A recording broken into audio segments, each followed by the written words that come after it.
Howdy. Yep, it's me, James Victore, everyone's favorite designer. So I taught at university at the School of Visual Arts and a number of other schools around the world. But I taught consistently at the School of Visual Arts for pretty near 20 years. And in any particular class, there was a range of students. Range of ability, range of ages, range of backgrounds. Some people had come from another university and transferred. Some people had had careers and then decided to, follow through with their true calling, the creative calling, and go to school. And then there was a whole nother group that, the ones that I felt did it wrong. And the ones that I felt did it wrong are the ones who came straight out of high school. And the reason I felt they did it wrong is because they came out of high school and they don't know anything. And it's not their fault, they just haven't lived. They haven't lived, they haven't experienced, they haven't failed, and that's important. These are students who are going straight into a field where our lives and our backgrounds and our interests feed into our work and make our work rich. Where who we are infuses our work. Who we are makes our work better. And if you're not using that, then you're leaving a huge part of the tool on the table, right? If you're not employing this and this and this in your work, then you lose.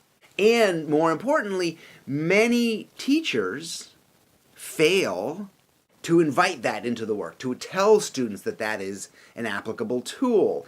And the problem is, the students think that they don't feel that they are involved.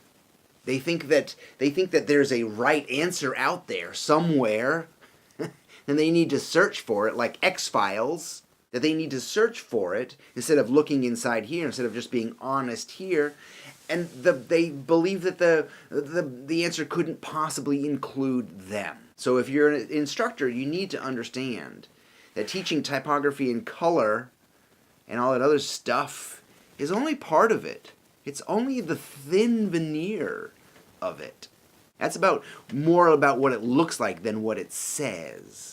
If you're not using this, then the typography and the color and the tools and the computer and all that stuff is just a small palette to choose from. You're painting from this tiny little palette instead of the full richness of your lives, of your life.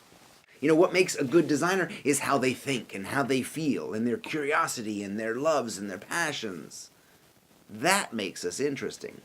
My job as a teacher is to widen your peripheral vision of what's available. To make your arsenal larger, to make your senses of awareness and association more flexible and sharp, to invite you to have broader interests and to become a more well-rounded person. As I've said a number of times, if you want to become a better designer, you should probably become a better person, a more interesting person first. Here's the point. First, learn everything. Then, forget it. And then create. First, learn everything, then forget it, and then create. Get an education. Sure. Get a life experience. Better. Amass some skills and interests. I think getting a bachelor, a liberal arts degree is the perfect tool to then go into a 2-year art school or an intense internship and learn the creative arts. Learn about Shakespeare and poetry. Learn about diet and nutrition. Learn woodshop and Japanese flower arranging. All of these things will make your work richer. And some of them you might cast aside, fine. Others you might hold dear. But let all of this inside of you, let it all steep inside of you and become your blood and your bone and your sinew. Let it become you. Learn everything, then forget it, and just let it be. Let it become you or not. And then design, then create, then go write your masterpiece. Put it in your work. Put it in your work. That's what I'm saying. Put it in your work. It may come out as obvious references. It may not. It may just be a flavor, a part of you. You know, the fashion designer McQueen, who died unfortunately a couple of years ago, did you know that each of his collections was influenced by a movie he had seen? If he saw a very groovy, like Westworld, a sci-fi film, that would influence, and he loved it, that would influence his collection. My dear pal Stefan Sagmeister, when he was young, he had found a book on magic. And then basically went through as a designer and plied out all these different tools. And if you understand that and you look at his work now, it makes complete sense.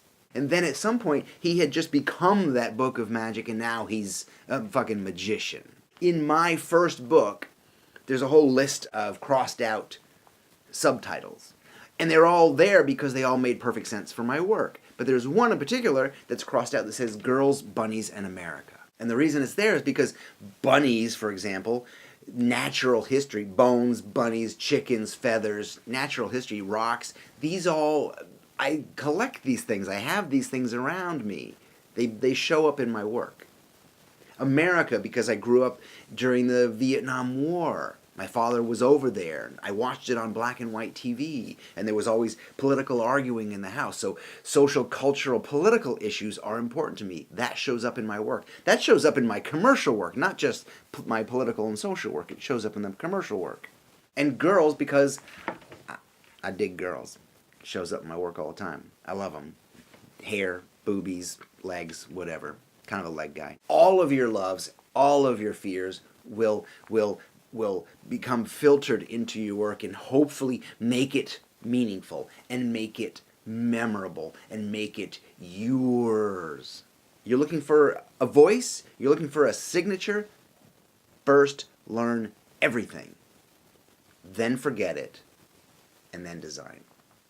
Who you are is extremely important to your work. If you are just picking from the designer's paltry tools of color and typography, then you're leaving out you. You have the usual designer's response. I can see it in people's work when all they are is a designer. They're not anything else because they haven't been told, they haven't been given the permission to put their lives in it, to put their story. Oh, who would want to hear from me? No, fuck you. Get out of the pool then. The usual designer's response is not interesting. Learn everything. Let it become you, and then let it speak in your work. Being creative isn't easy, but it should be fun. You guys are awesome. I love you. I'm James Victore. That's a dangerous goddamn idea. First, learn everything, then forget it, and then put it into your work. Adios. I will talk at you later.